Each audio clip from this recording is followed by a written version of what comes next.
So today we want to talk about blessings, berachot, which there's a whole world of berachot that people generally overlook and often don't even know about that are really important to say. Fundamental to being a Jew is reciting berachot all the time, right? That's one of the key things that makes Judaism unique is that we have blessings for everything. Not just on food, but on all kinds of things, even going to the bathroom or in our prayers and all kinds of things. You buy a new suit and you have a bracha, and we have brachas for everything. But there's a whole other world of brachot that we actually, most people are actually unaware of. And we have so many of them, so we want to explore those brachot, which are actually really important to say. And they are particularly important because they serve to actually rectify the whole cosmos. It's our mystical, spiritual purpose is fulfilled through the recitation of these blessings, and that's why they're really important to fulfill. The blessings that we all know that people are careful about, like the food ones, those are common. Right? We know those. There's 6 blessings that you can make on food before. Yeah, we know all these. On a borei pri ha'etz, borei pri adama, exactly.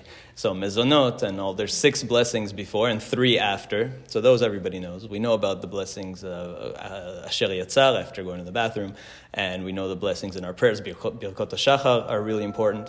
And we had a shiur on that anyways already about berachot hashachar. Those are really important. And just a quick recap, we have this idea that every Jew should say or strive to say 100 blessings a day. Meh. So the Torah says, Ma Hashem Elohecha, what does God ask of you? And Rabbi Meir famously says, don't read it as ma, read it as meh. That what does God ask of you? 100 blessings. If you say 100 blessings a day. And the Zohar really says that it's not that we are blessing God, because God doesn't need our blessings. It's that God is actually blessing us. By reciting a blessing, we're actually unlocking God's blessing. That's the secret of the formula of Baruch Atah Hashem. What does that mean, Baruch Atah Hashem? Because the word Baruch, what is the root of that word? That Beit Resh Kaf, one of the roots of that word is also a bricha, like the same root as a bricha, which is like a swimming pool in modern Hebrew, or a well, a spring of water. It's a source. Baruch Atah means not that we're blessing you, but that you are the source of all blessing. So when we are reciting a blessing, it's really, we are getting a blessing from God. We are unlocking a blessing that then showers upon us from heaven. And God gives us 100 a day. So when you recite 100 blessings a day, you actually unlock 100 blessings a day. The simple meaning to a bracha is to thank God, ultimately. We are Yehudim, literally means the people who thank. That's what Yehudi is. Remember, Leah named her son Yehuda, because she was thankful that she had another child. So Yehudi, the root is lehodot, is to thank. So we are the people that thank, and you're always thanking God throughout the day for every little thing from the moment you wake up until you go to bed, right? There's also a bracha right before you go to sleep. So the idea is to have that positive mindset, that gratitude. We know how important gratitude is, especially in our day and age, when there's such a lack of gratitude in a world of so much abundance and yet so much unhappiness. So the idea is to increase the gratitude, the positive psychology, and to have that God consciousness, to always have God by your side, in your mind, to be thankful for everything you have. You have an apple, thank God you have an apple. Right before you eat that apple, you make a bracha, and afterwards.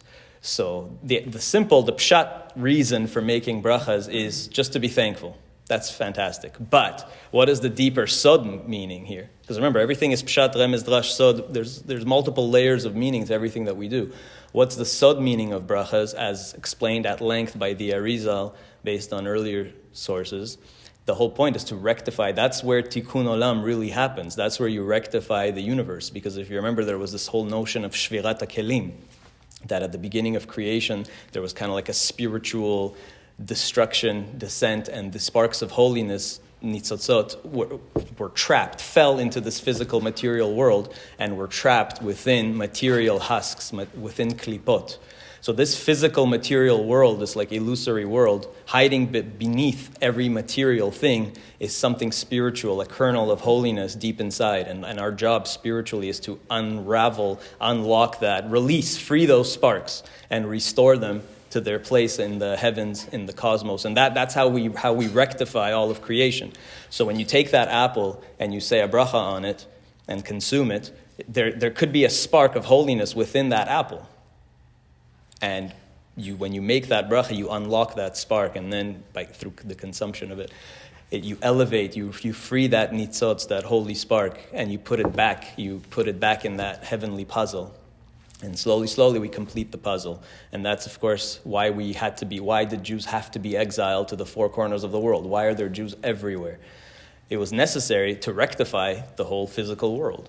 In every place in the world, there are sparks trapped in the material world, and our job is to unlock them. So we're very good at unlocking. We know how to do that on food. People are careful with that. But what about all these other things? What about all the rest of nature? What about forests and mountains and rivers? And what about all these other things? Garments we do. You get some new dress or something like that, some new piece of clothing. You say a shechianu on that. That also serves to unlock the sparks within that garment and everything, whatever it is. So there's all these other blessings that we want to address that people tend to overlook. And they're all in, or most of them, I guess all of them, are in the last chapter of Masechet Berachot, in chapter 9. So we're going to look through the Mishnah and through the Talmud and see what those blessings are and what it is that they really rectify. Fascinating stuff. And I'm kind of going not in chronological, not in sequential order. I'm going to do them a little bit out of order, based more like thematically and not sequentially. And I'm also not going to do every single one of them because there's a lot that are very specific and they don't really apply so much anymore. Like they're like, if you were in Babylon and you saw this or you saw. So I'm looking at things, we're going to talk about the things that really apply more or less, or most of them apply very much today to daily life. So let's start. So the first Mishnah in Masechet Berachot says, "Haroeh makom shena'asu bo nisim leIsrael." So if you come to a place where miracles were done for the Jewish people, where some great miracle happened for the Jewish people, there's a bracha to say, Omer Baruch, and then you do the rest of it, and Baruch, the whole formula, Ata Hashem Eloheinu melech haolam, and she'asa nisim le'avotenu b'makom hazeh. So it's very similar to the Hanukkah blessing, so it's appropriate that we talk about this now, since we have Hanukkah coming up, like the bracha that we make on Hanukkah when we light the candles, very similar. If you were to actually go to a place where a miracle happened to the Jewish people, perhaps certain archaeological sites in Israel, this might apply. So you could say this bracha, She'asa nisim le'avotenu b'makom hazeh. And as well, makom shene'ekra mimenu avodah zarah. A place where there used to be idol worship and there's no longer idol worship, the idol worship has been destroyed and uprooted, there is a blessing for that. Similarly, so Baruch She'akar, you would say Baruch, and the rest of it, She'akar avodah zarah me'artzeinu. So this is in Israel. If you are in the Holy Land and you come to a place where, let's say there was some pagan temple. Destroyed those stones?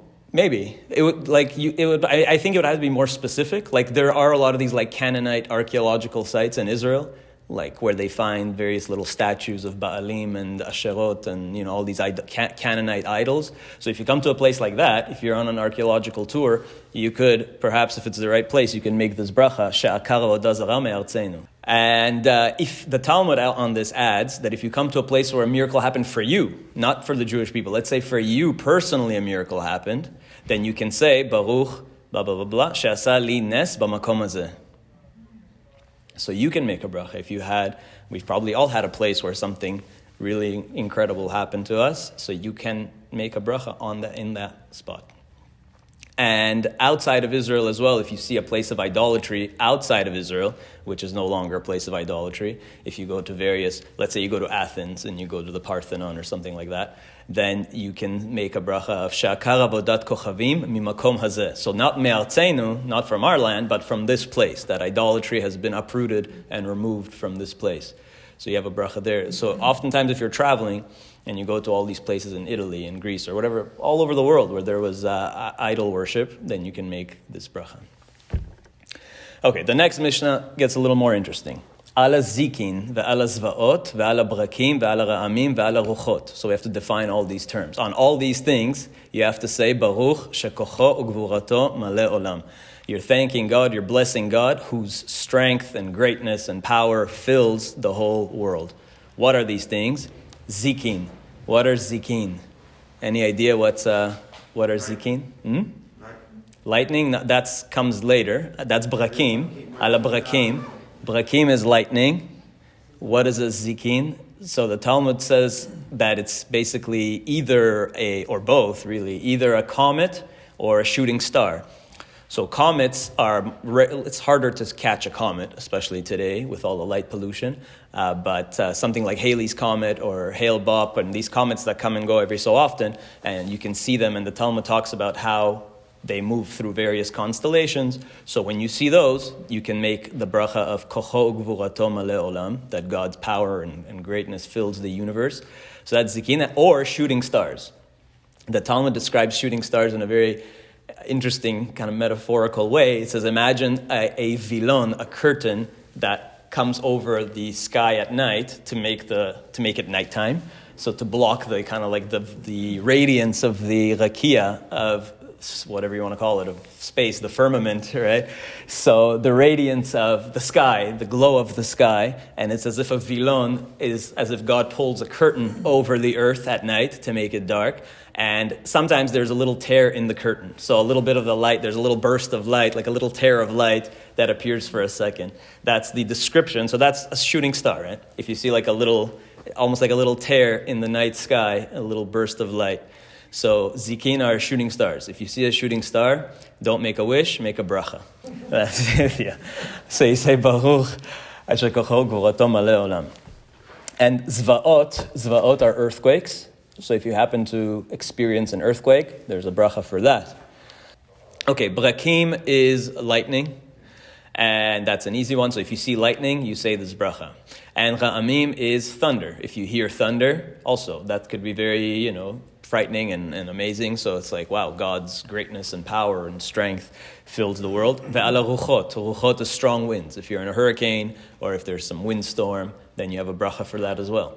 You can make a bracha on the wind and unlock even the sparks within the air, right? So in addition to the thanking God part, again, remember, on a Kabbalistic level, you're also rectifying nature around you.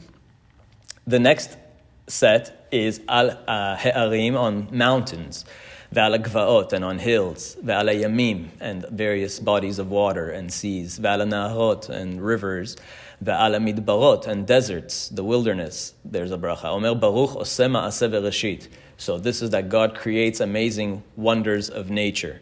So great mountains and great seas and rivers and mountains. And I would imagine everywhere then, when you go anywhere.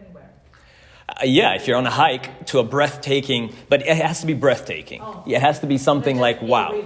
Yeah, no, and it has to be something that happens at least once in 30 days. So if you live by whatever Mount Fuji or something, I don't know.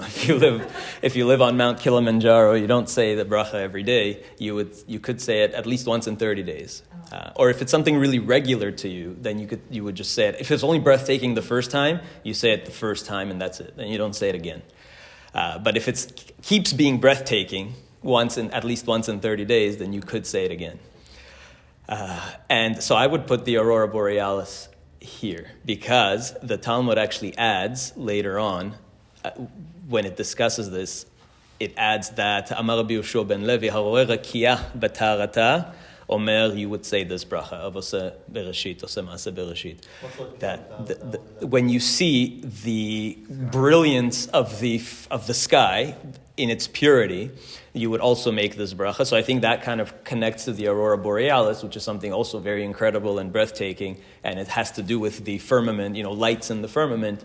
Then you would probably say the same, oseh ma'aseh berachot, as God creates wonders of nature.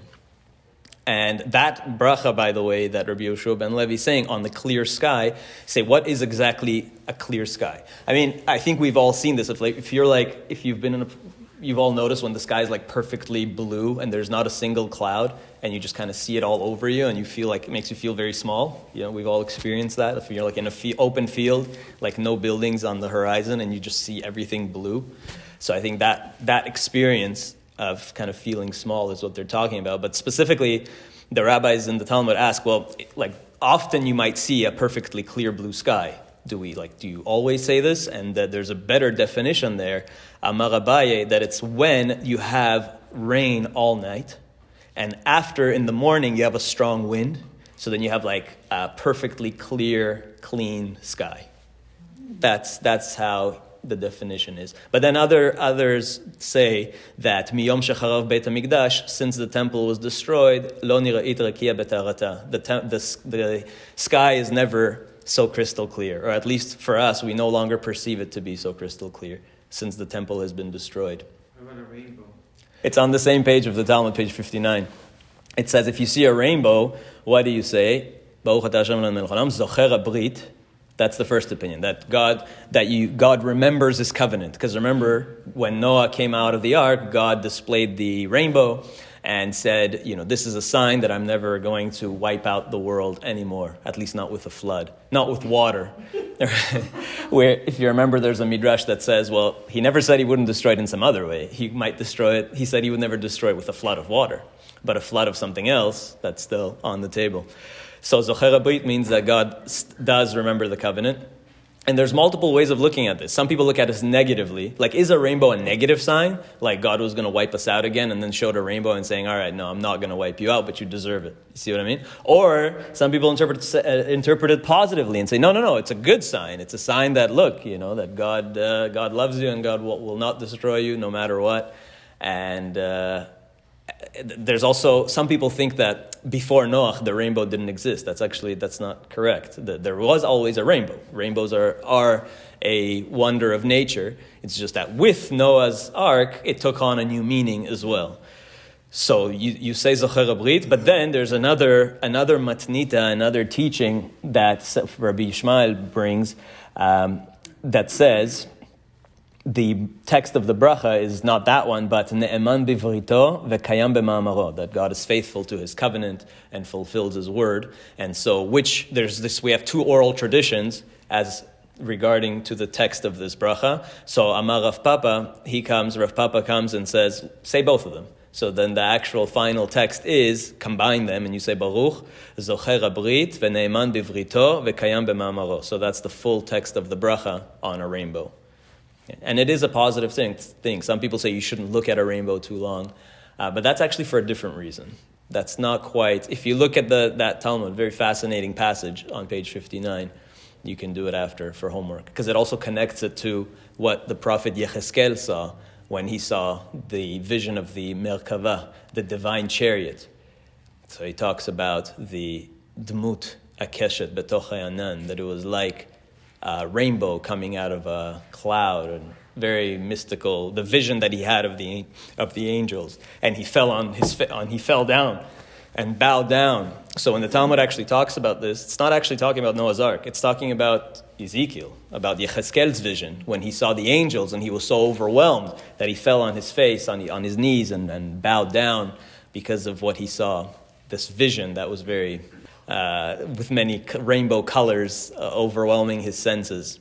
Okay, back to the Mishnah.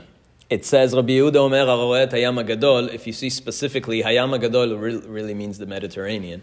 If you see the Mediterranean, so when you're going to go there and you haven't seen it in at least 30 days, then you say, there's a special bracha just for the Mediterranean. Baruch she'asai et Hayam HaGadol. All right, so that's Hayam HaGadol, is for the Mediterranean. Bizman sheroeh oto lifrakim. So we said that. When you see it like at least once in 30 days. At least 30 days apart. Al gshamim, on rain. In Israel, rain is like a good thing. When it rains, we're happy. So on rains and al besorot tovot, when you hear really good news, you say a bracha, baruch hatov v'hametiv, that God is good and does good and bestows goodness. So in Israel, when it rains, and some say it's not just like any old rain, when it rains like bountiful rain, like a good rain, it's going to refill the Kinneret a little bit. So you say, Baruch HaTov V'Hametiv, and on all good news, if you had really great news that made you very, very jubilant, then you say, Baruch HaTov V'Hametiv. And conversely, Al Shmuot Ra'ot, if you hear bad news, then we know, you say, Baruch Dayan HaEmet, like if somebody passed away, or all kinds of tragedies. So we mentioned if you have like some kind of natural disaster, a horrible catastrophe that a lot of people die, then you can say the bracha, Baruch Dayan HaEmet. And really, if it affects you personally, then you can say the whole bracha with Eloheinu melech haolam. Today when somebody like dies, you just say Baruch Dayan HaEmet. You don't say the full bracha. But the person who is actually mourning says the full bracha, Eloheinu melech haolam, Dayan HaEmet, right? The whole thing. So if it affects you personally, then you do say that. I'm going to skip ahead. There is a whole discussion of Hagomel, which we can come back to, because it's a little bit off topic, but it's also very mystical what Hagomel is. So if we have time, we'll come back to Hagomel. Then, this is really interesting. Tanu Rabbanan, Aroe Uchlusei Israel, if you see many Jews, a large population of Jews gathered together, you make a bracha, Baruch Chacham Harazim. That's the bracha, Chacham Harazim, that God is wise and knows all the secrets. He's the holder of all secrets. What does that mean? What is the meaning of this bracha? Why would you say that? So you see a huge group of Jews.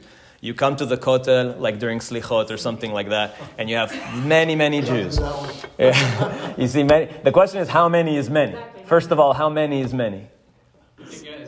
600,000, right? So as many as were at Mount Sinai, stood at Mount Sinai, 600,000. Now, there is really a discussion there. Do our sages literally mean 600,000? Like, are you going to sit there and start counting, is this about 600,000 Jews? Like, how would you even know that it's 600,000? So really, it's probably just like they mean when you see many Jews. Like if you see a breathtaking number of Jews gathered together, like let's say at the Kotel, that might be enough to qualify. Even if it's not 600,000, maybe it's 20,000, but that might be enough to qualify. So some say it doesn't necessarily mean literally you have to have 600,000. Because it's very, like when would you really see that many Jews in one spot? Probably not going to happen. Yeah, no stadium will fill that many people, it won't really happen. So the only way, and of course our sages only gave us practical things, so they wouldn't have said something that's not practical. So they probably mean that when you just see many, many people, right? And our sages did use hyperbole. They did use these kinds of metaphorical exaggerations. Like they said the great synagogue of Alexandria was so large that it would fit twice as many people as came out of Egypt during the Exodus. So of course, they don't mean that literally. They didn't have like 6 million people sitting in one synagogue, or 3 million people, or however, or 1.2 million people. They just mean, it's not meant to be taken literally. Again, it's meant that it was such a huge synagogue. We know that it really was a great synagogue in Alexandria, that it just fit so many people. So in the same vein, here as well, when they say 600,000, it probably just means like if you see an overwhelming, breathtaking number of Jews, then you say this bracha of Chacham Harazim. And why? What does that mean that God knows all secrets? Like, what does that have to do with having all these Jews in one spot? And the Talmud continues and says, "She'ein da'atam doma lezeh lezeh, ve'ein partzufehen domim zeh lezeh." So because every human, every Jew is unique. So when you see so many people and each one is so unique, each one has a unique face, each one has a unique intellect and consciousness. So it's a bracha to God that like, wow, He makes each person so unique and so distinct. It's really incredible. If you look genetically as well, it's really impressive. The genetic possibilities, it's impossible for any two humans, unless they're identical twins, to have the same set of genes. Even two siblings to have the same set of genes. There are so many there are trillions of possibilities in generating one human genetically. It's amazing. So that's the idea of the bracha, is that God makes everybody so different and knows the secrets of every person. And more than that, that we are able to distinguish, that God gave us the ability to distinguish between faces. Because when you look at, say, animals, you look at a bunch of, tigers, penguins, they all look the same to you, right? Although truly they also have variation. Penguins look all identical to us, but to each other, they can tell each other apart, right? They also have a lot of variation, it's just that we don't see it. But we can see the variation in among humans. So God also gave us the ability to discern between different human faces, to discern the features of every human. Okay, Tanu Rabbanan, Haroeh Chachmei Israel, if you see great sages of Israel, Omer, Baruch shechalak mechochmato leira'av. So you bless God for apportioning some of His wisdom to those who fear Him, leira'av. That's the bracha. Shechalak mechochmato leira'av. If you see also chachmei umot haolam, if you see great sages or great thinkers of the non-Jewish world, not just for Jews, even if you see a great non-Jewish, some great scientist, some great thinker, some great philosopher, you would say Baruch shenatan mechochmato lebasar v'dam. So the bracha for Israel is shechalak mechochmato leira'av, that apportioned some of His wisdom to those who fear Him. And the bracha for the non-Jewish wise person is shenatan michochmato, that gave of His wisdom, lebasar v'dam, to flesh and blood. Because presumably the non-Jew is not leira'av, doesn't fear Hashem, doesn't worship Hashem. So That's the difference in the bracha. Similarly, haroeh malchei Israel, if you see a king of Israel, or perhaps a great leader of Israel, but certainly a king of Israel, which we don't have today. So you say, Baruch shechalak mikvodo lir'av. So the bracha for a king of Israel is Baruch shechalak mikvodo lir'av. So similar to the other one, except instead of chokhmah, it's kvodo, his glory, that gave some of his glory to those who fear him. And if you see malchei umot haolam, if you see the king of a non-Jewish king, then you say Baruch shenatan mikvodo lebasar v'dam. So that's the bracha on a non-Jewish king. Then, Tanu Rabbanan haroeh kivrei Israel. If you see the graves of Israel, if you see a Jewish cemetery, then there's a bracha Omer, and it's a bit long. Baruch asher yatzar etchem badin. So blessed is God who formed you in judgment. Vezan etchem badin, and sustained you in judgment. Vechilkel etchem badin, and I guess that's very similar. Sustained, nourished, and sustained you in judgment. Ve'asaf etchem badin, ve'atid le'akimchem badin. And he basically ended your life in judgment, but he will also resurrect you ultimately. That's the bracha, and some say you should also add ve'yodea mispar kulchem, and God knows you all by number, meaning God knows each and every person who's precious to him individually. Thank you. Ve'u atid le'achiotchem u'lekayem etchem, and he is destined to raise you back from the dead. Baruch mechayeh hametim. So that God revives the dead. Great. Now, you're supposed to remember all these brachot. You can have a little thing handy with you, maybe a little sheet handy, or a bencher. Yeah, a bencher, a sidur. Okay. Yeah. I'm looking for. Yeah, you can. Wait. It's just practice like anything. How did you remember all the food brachas? Because you've done it a million times. So once you practice doing this, then eventually you won't need your sidur. So Amar Rabbi Yehoshua ben Levi, aroeh et chavero le'achar 30 yom. Let's say there's a friend or a family member, somebody who's dear to you, who you haven't seen for more than 30 days. You say shechianu. So if you haven't seen somebody you love, really today with technology, we talk to people on the phone, so it's not the same. We're talking like if you did not have any contact with somebody for more than 30 days, and now you see them again, and they are dear to you, you say shechianu. Great. But listen to this one. La'achar 12 chodesh, if you haven't seen that person or heard from them for over a year, what do you say? Baruch mechayeh hametim. That you bless God for resurrecting the dead. Because truly, in ancient times, if you haven't heard from somebody who's dear to you in more than 12 months, who knows? Who knows what happened to them, right? In that world, information, in those days, information was hard to come by. You didn't hear from somebody for 12 months. It could be that they're gone, right? So when you see them again, to you, from your perspective, it's as if God revived the dead. Because to you, they could have been, it's like almost like you were dead to me, and now you're back to life. So again, this is not like just some old acquaintance that you haven't seen in a long time. It has to be somebody who was actually dear to you, right? and means something, so that when you see them again, you're like really happy and overjoyed and so on. So that's an interesting bracha. So after 12 months, you would say mechayeh hametim. After 30 days, shechianu. Okay, this is where it gets really intriguing here, and we need to define some interesting. This is where the bracha for Donald Trump comes in. So potentially. So Amar Rabbi Yehoshua ben Levi, haroeh et bahakanim. If you see somebody who is a bahakan, Omer Baruch meshaneh habriot. Blessed is God for having diversity of creatures, who creates a diversity of things, that everybody's different. You're blessing God for making different kinds of people. What does that mean, bahakanim?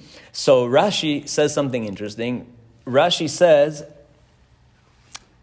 he translates it into French, like he often does, and it seems like he's saying somebody who has spots like lentils, ka'adashim. He even says lintelush. Huh? So either they have beauty marks, so people who have big beauty marks, like lentil-sized beauty marks, or some people translate as people who are freckled. If somebody is freckled, that is a bahakan, because bahak can also mean somebody who's like glow, right? Almost like sparkly almost, meaning their skin is very white, and then they have these freckles, so it's almost like they're sparkly. So a person who's sparkly is, you would say, meshaneh habriot. So that could be freckled, or somebody has a lot of beauty marks. You see a black guy. Wait. You're getting ahead of me. That's the very next one. Because the next one is ra'ah et akushi ve'et gichor ve'et lafkan. It's not a bad word. This is the actual biblical term. So if you see, it says ra'ah et akushi ve'et gichor ve'et lafkan. Those three. We have to define those three. An Afghan is an albino. Good. A lafkan is somebody who's very lavan. Somebody who's very white is an albino. So if you see somebody who's extremely white, meaning they have no melanin, their body does not produce any pigment, they do not produce melanin, they are entirely white, then there's the same bracha meshaneh briot, that you're actually blessing God. Like, wow, God makes really interesting people, very unique people. And similarly, just like somebody who's extremely white, you would say a bracha. Rashi says if you see somebody who's shachor harbe, somebody whose skin is very black, like unusually black, then you would say a bracha on this person too. Again, this is a good thing. This is not some racist thing. On the contrary, you're blessing God for making such a person, right? And also the middle word there, we said the middle word is a gichor. What is a gichor? And the translation is a red person, somebody who's a a red person. So on a Donald Trump, perhaps. I don't know. Maybe I don't know if orange counts. But red skin or red hair? Probably a red head, maybe a red. So Rashi says, who is a gihol? Who is a gihol? Rashi says, Adom Arbe. And he says in French, rouge. Somebody who's rouge. Rouge is red. Rouge is red. Yeah. Also, ve'eta kiper, which is translated as somebody who's perhaps very tall, somebody who's extremely tall. Ve'et hananas, which is somebody who's really little. All right, so somebody who with gigantism or somebody with dwarfism. That you say a bracha. And then the other one is ve'eta darnikos. Darnikos is a strange word that's very hard to define, and there's different opinions on what a darnikos is. Some say it's somebody who has many warts, somebody who has a cleft lip, perhaps. I don't know exactly what that is, but maybe we'll leave that undefined. But the bracha for all these other people who have really unique skin and facial features and things like that, they are, you would say, Baruch Meshaneh Habriot. Okay. Actually, I think it's beautiful because it tells you, okay, people are different. Yeah. And not there's bad. exactly. Actually, it's great. You can 100%. So there's beauty in diversity. So we're making a bracha on seeing different people. If you Right? see a cripple, you make a bracha. Yeah, that's coming up next. And is that supposed to be a good thing that the poor guy is crippled? Let's see. So look, the next thing the Talmud says, et hakitea. Akitea is somebody who's an amputee, somebody who's missing a limb. Ve'et asuma, and somebody who's blind. Ve'et pitui harosh. Pitui harosh, different definitions again. Some people say somebody who has perhaps a very big head or a very flat head. Some kind of unique head, I don't know. But somebody who is a pitui harosh, and a chiger, somebody who's lame. Ve'et hamukeshchin, and somebody who is afflicted with boils even. So you would say, Baruch Dayan Ha'emet again. So that's because that's something that seems to be an affliction, and we say, blessed is God, who is Dayan Ha'emet, who's the true judge. You know, God knows why he challenged these people with such difficulties. And if God, we know that there's a general rule that if God gave you a particular challenge, he gave you also the strength to overcome that challenge. So we say, you know, God has his ways. So we're saying, Baruch Dayan Ha'emet, that really only God can judge, and we cannot. So there is even a bracha for such situations. And then we have just two more.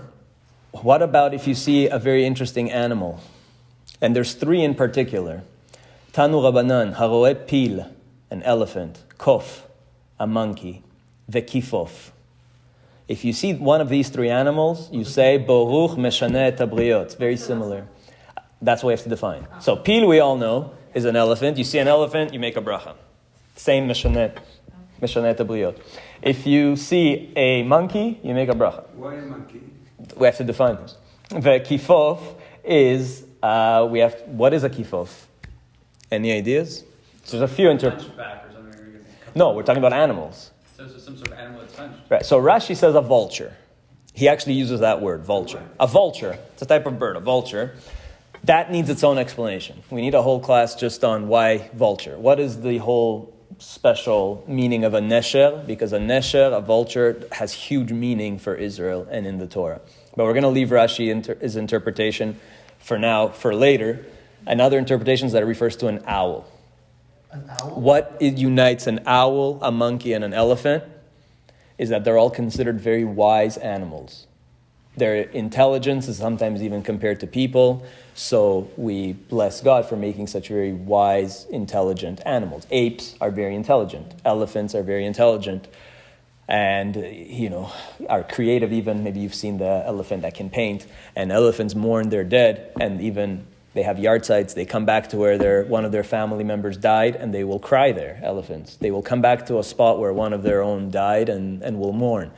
So apes and apes as well, very intelligent, and owls are known for their intelligence, so there's a special bracha there. Truly, there is also a Kabbalistic meaning there, because according to an old, very ancient midrash, Sefer HaYashar, and this connects to our recent class on the Migdal Bavel, this is what happened, how did God punish the people of Migdal Bavel? Sefer HaYashar actually says there were three different groups that were doing three different sins. Some wanted to battle God, some were just doing it for idolatry, etc. So there's three different groups, and God punished them in three different ways. And he made one group, we know he dispersed them. That one we know. He dispersed them and jumbled their languages. But another group he turned into monkeys, and another group he turned into elephants. So there is also in this bracha actually a tikkun for that, the Migdal Bavel generation. That's on a very deeply mystical level. When you make a bracha on an elephant or an ape or a monkey, you might actually even be performing kind of mystical rectification on the Migdal Bavel generation. Okay, and then, if you see any other interesting animals aside from these, some kind of really, you go to the zoo or to the safari and you see something really, something that like, wow, you haven't seen it maybe you've never seen it or you've seen it for the first time in a long time and you are impressed. Also trees, ve'ilanot tovot, even if you see really beautiful trees, then you would say, and this is the last bracha, and the one that needs the most, or at length explanation is, because it's so bizarre, you say, Baruch shekacha lo be'olamo. What does that even mean? So this is true also not just for animals, but even for if you see beautiful people. If you see a beautiful person, then you can say the bracha of shekacha lo be'olamo. And this one needs a lot of explanation. First of all, what does that even mean? Shekacha lo be'olamo. The other brachas, their meaning is pretty clear. This one, shekacha lo be'olamo. What? Like, how would you even translate that? Shekacha, that it's like this, lo, for him, like what, for who? For God? In his world, that it's like this for him in his world, it makes no sense. It completely seems, even grammatically, it's strange. And it seems to be very difficult to translate. There's a really deep mystical secret here. The word lo, we have to understand. What is shekacha lo? What does that mean? What is lo? And for that we have to jump to another place in the Gemara. In Masechet Sanhedrin again. Lately we go to a lot in Masechet Sanhedrin. I don't know. We're always coming back to Sanhedrin.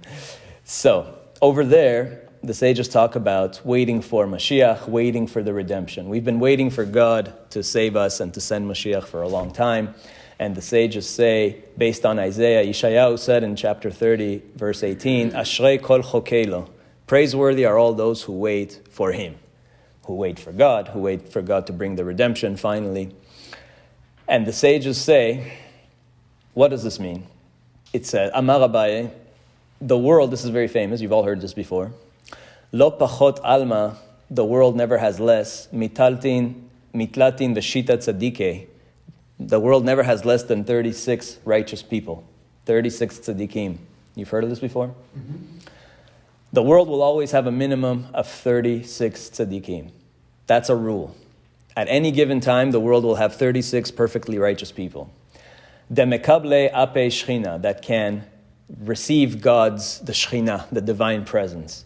Bechol dara, in every generation we have this. Shene'emar, how do we know? From this verse, Ashrei kol chokeilo, lo begimatria tlatin v'shita. Because lo is lamed vav, is 36. So who are those that really wait for God? Who are those that, in their merit, the world continues to turn? It's these lamed vav lo tzadikim, the lamed vav tzadikim, 36 tzadikim in every generation. Why 36? This is a number that's well known. We've all heard this idea that there's 36 righteous people. Why 36? Why not 25? Why not 26? I don't know. Pick any number. Why not 18? That's a nice number. Right? Well, yeah, why not high? Make 18 tzadikim. Why not? Why 36? Double high. Why make 36 tzadikim? So for that, you have to jump again to Masechet Chagiga. It says, Or shebarach HaKadosh Baruch Hu bayom rishon. God, on the first day of creation, God made light. Vayehi or. He made a special divine light. With that light, the Talmud says, Adam tzofebo misof haolam ve'ad sofo.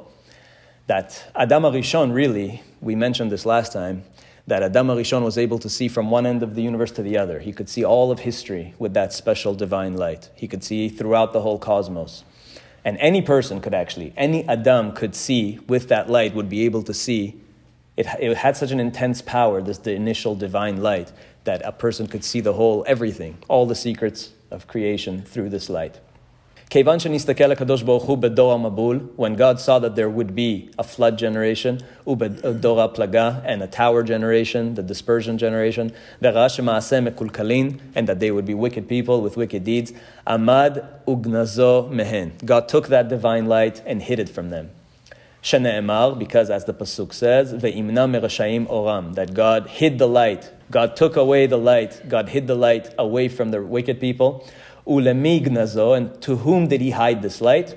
Tzadikim le'atid lavo, to the righteous in the world to come. Because the Torah says, Vayar Elohim et ha'or ki tov, because God said, the Torah says God saw the light that it was good. Ve'ein tov el tzadik, and tov really is alluding to tzadikim. How do we know? Because Isaiah said, Shene'emar imru tzadik ki tov. That's another gzeira shava. Remember gzeira shava? This is one of the ways of interpretation. When you have two terms that are identical in two different places in the Tanakh, there's a connection between them. So in the beginning of the Torah, it says that light was kitov, and then Isaiah says tzadikim are kitov. That means the light of creation was reserved for the tzadikim. Beautiful. So how do we get to 36 though? Because Or shebara kadosh baruch hu beyom rishon, Adam tzofeh umabit bo misof haolam ve'ad sofo. We saw that. Divrei Rabbi Yaakov v'chachamim omrim, hen me'orot shenivraru beyom rishon ve'lo nitlu ad yom revi'i. So God created, on the first day there was this divine light, and then on the fourth day He created me'orot. He created physical lights, the sun, the moon, the stars, physical luminaries. So what's the difference? So for the first 3 days, you had this divine light, and then that divine light was basically hidden or put away on the fourth day, or it was no longer the only light. Then there was like a physical light on the fourth day. So how long did it shine unimpeded? 3 days, and it was 12 hours of light, 12 hours of dark. So 12 times 3, 36. So the divine light shone for 36 hours before physical light was thrown into the mix. And then, Bereshit Rabbah, the Midrash adds to that, same idea. It says, Ota ha'ora shenivra ba ha'olam, Adam HaRishon amad vehebid ba misof ha'olam ve'ad sofo. That Adam HaRishon used that light to see through all of history. And so it says the same thing that the Talmud says, that God then hid this light for the tzaddikim. Pretty much the exact same passage. And then Rabbi Levi... Adam wasn't born yet when he hid that. So this is where the explanation is. So now Rabbi Levi explains, B'Shem Rabbi Nezeira Amar, 36 sha'ot shimsha ota ha'ora. So as we saw, it's 36 hours. And then those 36 hours happened again because they were given to Adam as well. On the 6th day, Adam was made. And God gave Adam that light. And Adam had it, 12 shel Erev Shabbat, ו-12 shel Leil Shabbat, u-12 shel Shabbat. So Adam was made on the 6th day. He had it for 12 hours, and then he had it for all of Shabbat, 24 hours. So Adam HaRishon had it for 36 hours. So it shone for 36 hours from day 1 until day 4. And then when God made Adam, He gave Adam the ability to use that divine light. Adam had it for 36 hours, and then at the end of Shabbat, God took it away. There's actually a secret there. The Midrash goes on to explain that this is why we do Havdalah, and we light a fire, and we make a bracha on the fire, because it's actually symbolizing the darkness that came into the world at the end of Shabbat, on a mystical level also, alluding to the divine light that was hidden. And it's called, always, that light is called the Or HaGanuz. And we're going to talk more about it soon when we get to Chanukah, because Chanukah is really all about this light. That's why we light 36 candles on Chanukah. We'll just spoiler alert. We light 36 candles on Chanukah, but we'll talk more about that when we get to Chanukah. So when he sinned with that light in his. And once he sinned, that light was taken away from him. So he sinned with that light, though. Exactly. I know. So Yeah. he had that light. So we mentioned that last time, that he saw all of history and still sinned. Even though he had seen all of history, he sinned anyways, having the power of all of that. No, we mentioned that last time. So, and there's actually, the Midrash actually says that Adam and Moshe had an argument in heaven. You know this Midrash? No. Adam told Moshe, I'm greater than you. I was the first man, and I had this incredible divine light. And Moshe says, no, I'm greater than you. because you had that light, but you lost it. But I didn't have that light, and I gained it. Because what does it say? When I came down from Mount Sinai, it says he was glowing, karan or panav, that his face was glowing, and he had to put a mask on. So he restored the divine light of Adam. So the Midrash also says that Adam lost that light, and Moshe restored that light. So, when we go back to the Talmud in Sanhedrin, it actually says, are there only 36 tzadikim? The Talmud says, V'amar Rava, basically, does it really mean, don't we know that there's more tzaddikim than that in the world?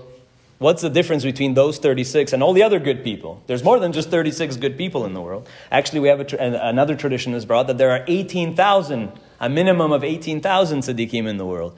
So is it 36 or 18,000? So the Talmud solves the debate and says, no. 36 tzaddikim can see with a clear lens, and the 18,000 that are not perfect tzaddikim, but they're good people, they see with an unclear lens. They're not 100% perfect. What is that? What is the secret of this clear lens, unclear lens?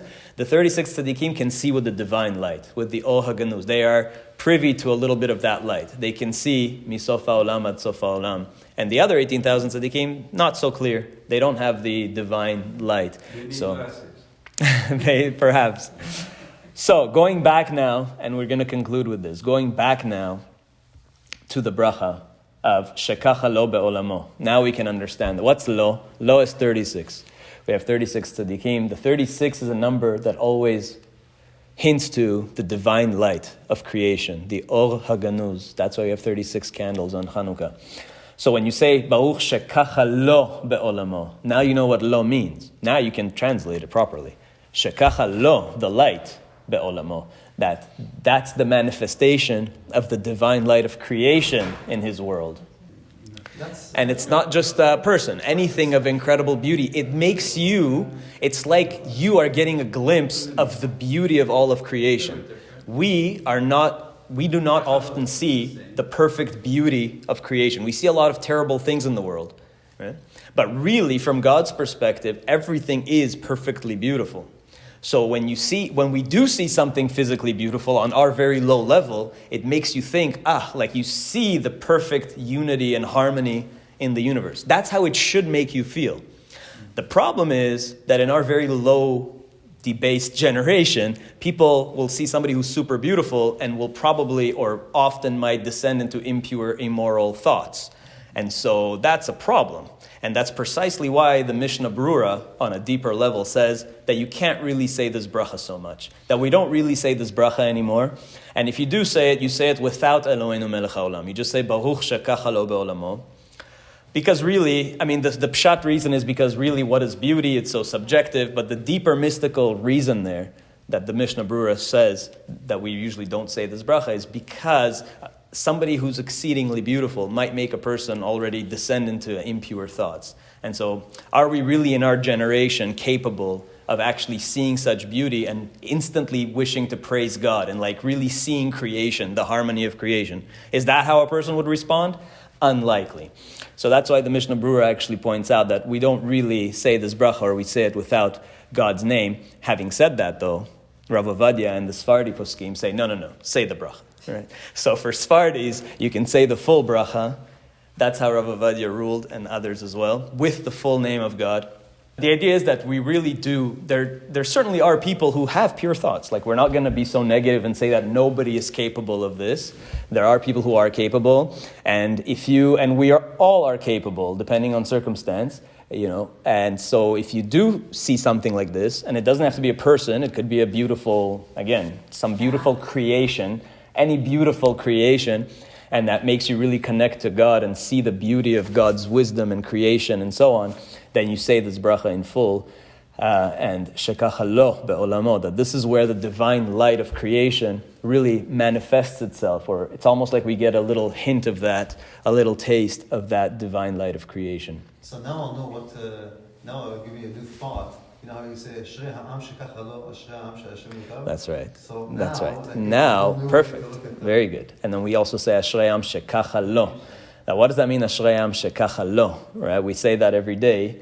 Now you understand a deeper meaning, Ashrei ha'am shekacha lo. That, you get it now, that there's the connection to the divine light.